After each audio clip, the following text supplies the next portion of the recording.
we're going to dive into the second round. Ekow, take it away. Anansesem Esisia Esewara. Once upon a time, Kwadwo lived in a village with 4 kids and a wife. Kwadwo was really poor.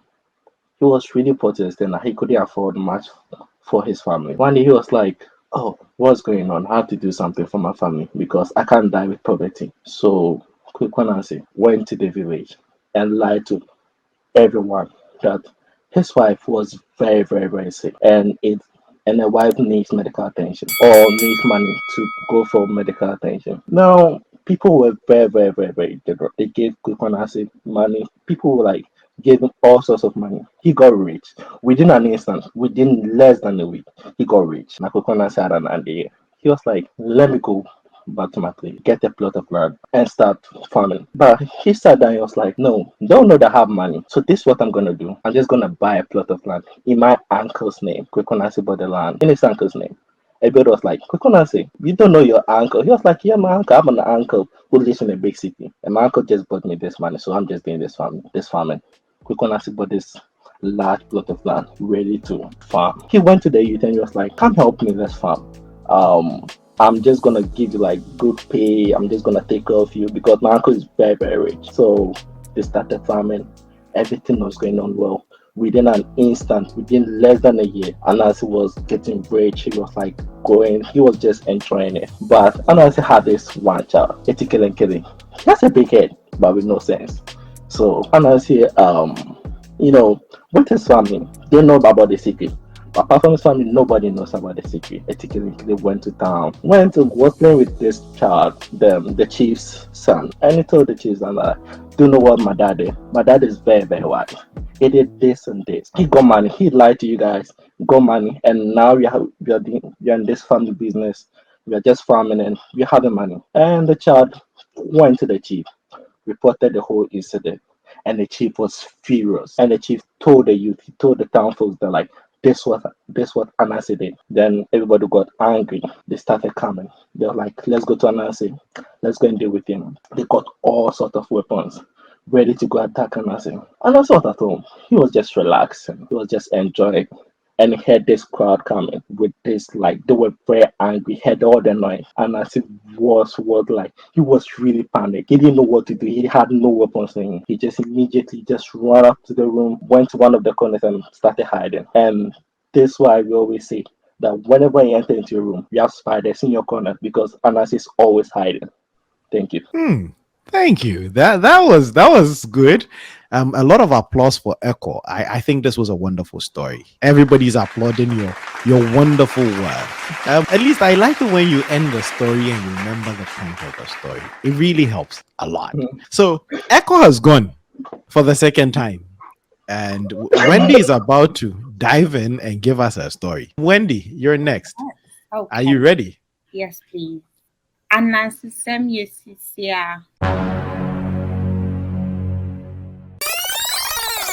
Whenever we're going to tell a quick Ananse story, we start with the phrase Anansesem ye esisio.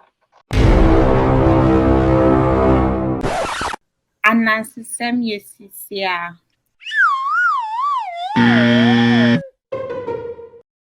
Once upon a time, Ananse lived in this village. And we all know Ananse's crooked ways and cunning ways, and how he always was to smart everybody around him. So one time, Ananse, he had a farm. He and his family had a farm.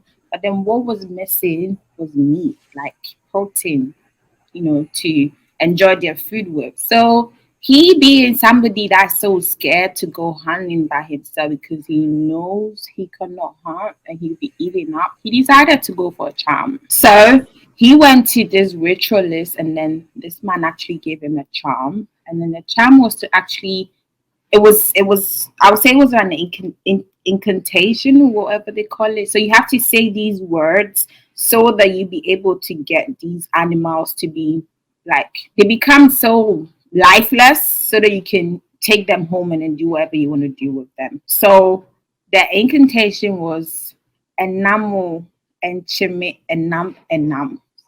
So anytime he sees the animal that he actually wants to hunt or kill or do whatever he wants to do with it, he actually has to say these words. So he kept on doing that, and then like in the animal kingdom, they realized, oh, our animals are really going down, like they're dying too much. So what is the reason? And then one time, the monkey actually hit somewhere to actually see what Ananse was doing, and he realized what Ananse was doing. He quickly went to tell the others in the kingdom that this is what Ananse has been doing. So they decided to actually, catch him red-handed. So he did that again, and then this time around the monkey was there, and then they actually staged it. So they had all the people in the village and then the animals around, and then they told him he recited what he was supposed to recite, but then the animals did not die because they said something else because they had been told what to say. So after that, he was caught and then he was confronted and then everything. But because of what he did, he and his family had to be sacked from the village. Now, the moral lesson of the story is when you try to do something and you cannot do it, just ask for help or just seek somebody's help. Or if the people around you still don't want to help you, I mean, there's a time that's going to come to be able to do whatever you want to do. Thank you. Hey, Wendy has finished. They shock you.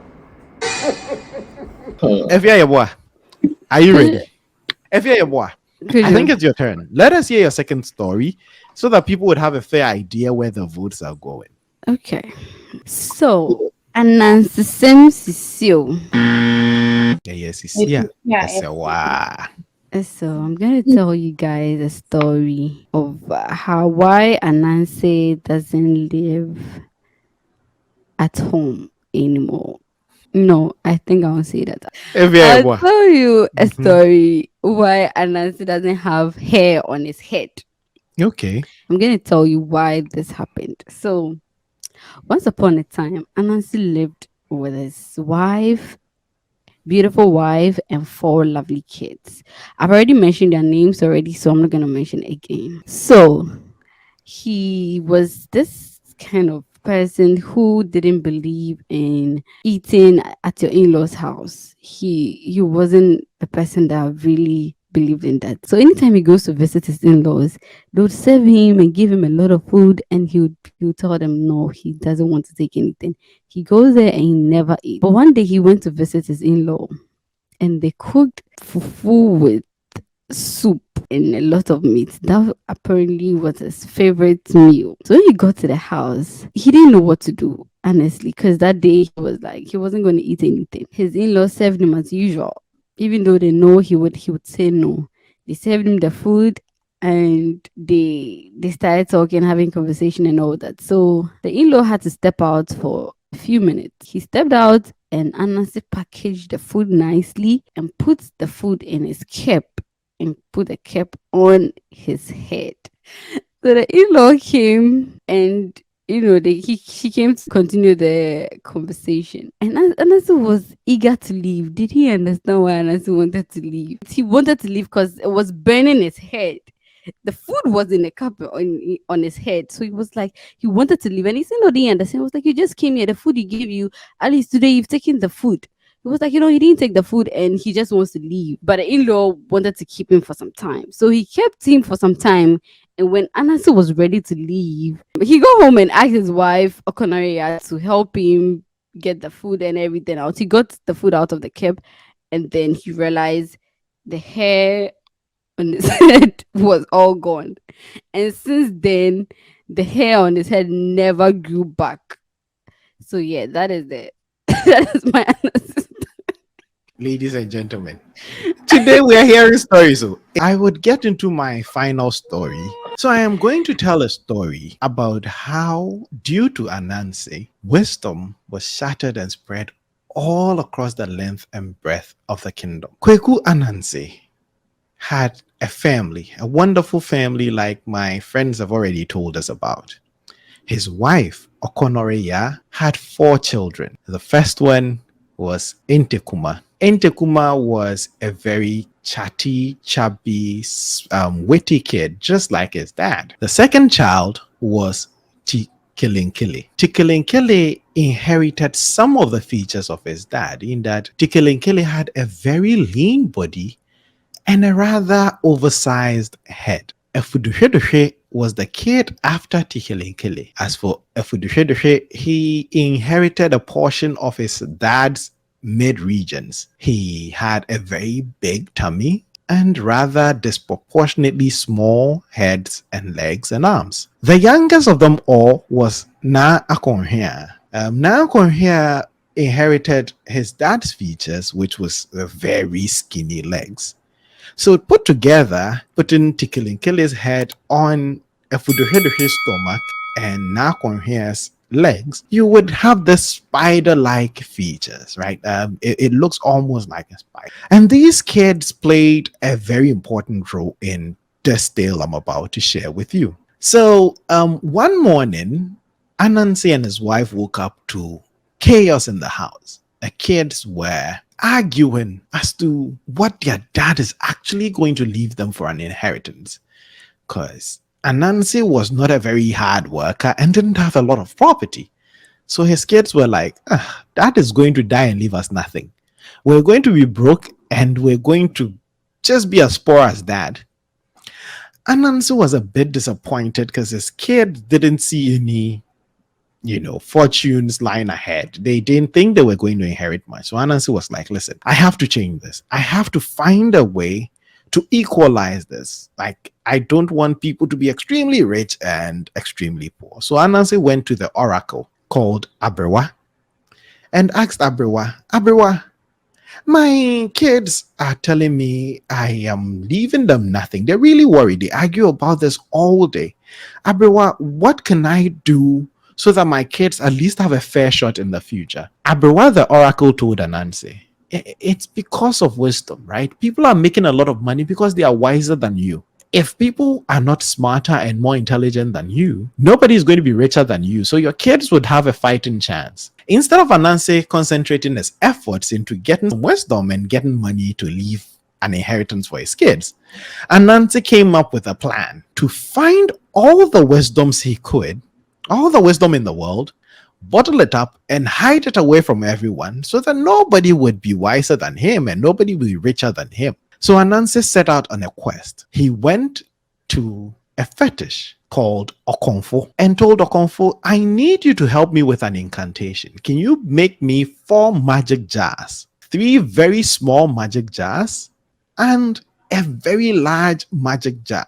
I want these jars to have the incantation that whenever someone shares something wise with me, their wisdom will leave their heads into my jar. After Okonfo prepared these jars for Ananse, Ananse took his jars and went on his merry way. Then he set out on a quest. With the first small jar, Ananse took a trip to the underworld, where he met the lord of the underworld, Nana Bonsam. When Ananse went down to the underworld, he told Nana Bonsam, I've seen that so many people have died and they came here into the afterlife and in the underworld with the wisdoms in their head. Can you please gather all this wisdom for me? I need it to complete a challenge on the human plane. Nana Bonsam wasn't very in favor of putting all the wisdom in Ananse's jar. So Nana Bonsam said, Ananse, this is going to cost you. Nobody trades with Bonsam and goes free. What are you going to trade? Ananse said, listen, I have 4 children.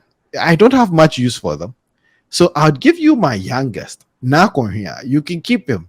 Just keep him here and give me all the wisdom. Bonsam was like, no, it really isn't a fair deal. And Ananse said, there's one more thing in it for you. I know you and the other gods have a rivalry of sorts. I believe you, Nana Bonsam, has the most wisdom in his realm. If I could measure it in my jar, we would know who exactly has the most wisdom in their realm. Now that pricked Nana Bonsam's interest and was like, yep, I really want to show Chedian Ponkwame, the god of the sky, and Asasia, the god of the earth, that my realm has the most wisdom. And so Bonsam gathered all the wisdom in the underworld and placed it in the jar. The jar was very full of all the wealth of wisdom people had died and gone to the underworld with. Ananse fastened the lid of the jar and quickly ran off into the earthly plane. Ananse hid his bottle away and went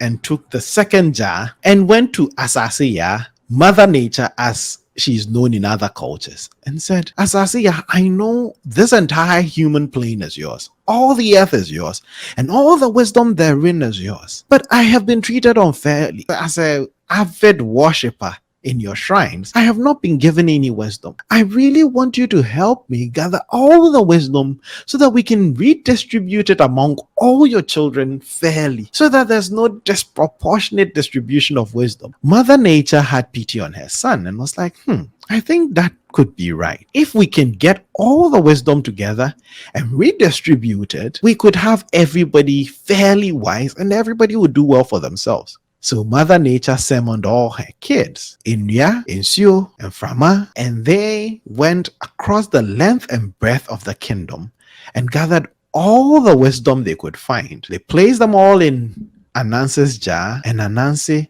fastened it and ran off with his wisdom. So he had 2 jars of wisdom from the underworld and the earth. Now he was left with the biggest realm of them all, the sky realm. Ananse took his empty jar and went up to the sky realm and started crying. Ananse cried and wailed, and Chediampon Kwame called him and said, Why, my son, are you so moody and gloom? And he's like, the wisdom up here in the sky realm is so far beyond the reach of the people who need this wisdom, the people who could actually use this wisdom. There's so much wisdom in this kingdom, but there's nobody here to use it, and we're struggling down there, wallowing in our ignorance on the earthly plane. Chediampon Kwame thought about Ananse's proposal and was like, yes, I actually don't see the need for all the wisdom to be scattered here in the sky plane when people could actually use it on the earthly plane. So Chediampon Kwame gathered all the wisdom in the heavenly plane, put it in Ananse's jar, and Ananse bid him bye-bye and left. Now Ananse returned back to his earthly kingdom, to his house, called his kids and said, look, I am the smartest of them all. You guys thought I was going to leave you with nothing. I am going to leave you with all the wisdom on the earth, in the sky, and in the afterworld. The kids were happy, but they were like, Pops, we actually can't use this because the enchantation says nobody ever gets this. Ananse was like, wait. Ananse got his bigger jar and poured all the wisdom in the big jar. The kids were happy. Finally, Dad has mixed all the wisdom in the underworld, earthly plane, and in the sky, and now it was their property. They were going to be sole custodians of all wisdom in the land. But that was when Ananse's new plan came to. Ananse was like, these kids didn't work. I worked for this wisdom. These kids didn't go to the underworld where it's always burning and there's chaos and trick Nana Bonsam for all his wisdom. Hey, they did nothing. I mean, they didn't go with me to Chediampon Kwame to get all the wisdom in the sky. They don't deserve it. So Ananse decided, listen, he was going to climb the tallest tree in the forest and hide off his jar of wisdom. He woke up one morning and called Ntekuma and said, Ntekuma, carry this jar and let's go to the farm. I'm going to hide this off. You guys don't deserve all the wisdom in the world. Ntekuma cried as he carried it, and they went deep into the jungle, the forest of no return. When they got to the forest of no return, they found the tallest tree called Nyamidria. Ananse told Ntekuma to wait under the Nyamidria while he climbed to the apex of this tree and hid off all the wisdom in the world. Ananse looked at his jar, looked at his belly, oversized belly, and looked at the Nyamidria and was like, I guess I'll just fasten the jar to my back and climb up this tree. As Ananse struggled to climb up the tree, he realized, listen, my jar, my belly, and I cannot get to the apex of this tree. I have to figure out a new plan. Ntekuma looked at his dad up the tree and wondered, Dad, I don't think it's smart. You have weight on your back and you have a big belly, which is weight in the front, so you might not really move fast. If you would move the jar to the side, it would be helpful. Ananse was like, okay, to the side. So Ananse moved the jar to the side and he started climbing, and it was a lot easier than before. Over time, Ananse got tired and was like, I should move this jar again. And Tekuma was like, now that you're getting weak, you should probably move the jar to the top of your head, and that way you can actually move faster. At this point, Ananse was almost at the top of the tree. Then it pricked him. His son has been coaching him all along as to how to get himself and his jar up the tree. So in real sense, he had missed some of the wisdom. His son had proven to be wise. Ananse, in his rage and disappointment, decided to just let go of the jar because his missions had been fruitless. He let go of this jar. The jar came all the way from Nyamidua, hit the ground, smashed into several pieces, and the wisdom therein scattered all over the earth, in the skies, and in the underworld. Ananse's efforts to capture all wisdom and be the sole owner of wisdom did not work. And so people all over the world, in the earthly plane, in the underworld, and in the sky plane, got access all the wisdom. And this is why Wendy, Afia, Papako, and all our listeners have had all the wisdoms that has been stored in these Ananse stories to share with us. That is why you have enjoyed it, and we have enjoyed telling the story. So this is the last story in this round of our Ananse stories. And like we always say when it comes to Ananse stories, there's a saying that Anansesem mituye Seyedo. Yes, sir. Near the swa. I really hope you enjoyed our stories. These are some folk tales that we gathered from our infancy, right? We hope you enjoyed our stories. They might not be the ones you're familiar with, they might not be the ones you know, but we hope you enjoyed it nonetheless. Don't forget to like and subscribe to the channel. It really goes out to help the Kasa podcast a lot. We love doing what we do. We love bringing up these wonderful episodes for you to enjoy, and we always appreciate you being here for us, being here with us. And thank you so much for joining us. From us here at the tribe, we're going to wrap up, right? I won. You guys.